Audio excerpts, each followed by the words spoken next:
Ayan. Sino dito ang may mataas na kolesterol? Ayan, comment nyo yun dyan, guys. Pero eto na nga yung chika, mga mare. So, kamusta kayo dyan? Diba?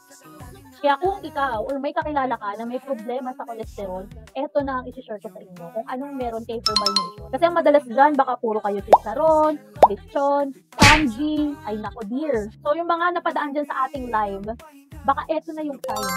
Ayan, para subukan mo ang barley ni Herbal Nation. So, alam mo ba, best? Ayan.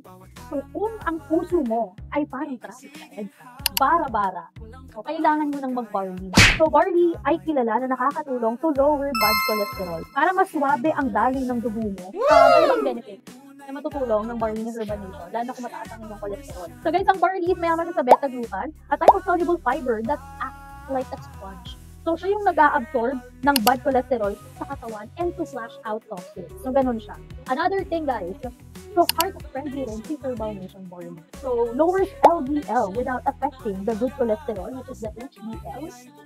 Kaya ang heart mo is chill lang at hindi ka kabado. And isa pa, blood sugar friendly rin ang barley ng Herbal Nation. So, nakakatulong ang Herbal Nation barley sa blood sugar natin. Kaya, panalo kung medyo mataas na rin lang. Yes, guys, ang barley is blood sugar friendly pa. Kung ayaw mo ng bara sa ugat at gusto mo ng smooth flowing energy at buhay, try Herbal Nation barley now.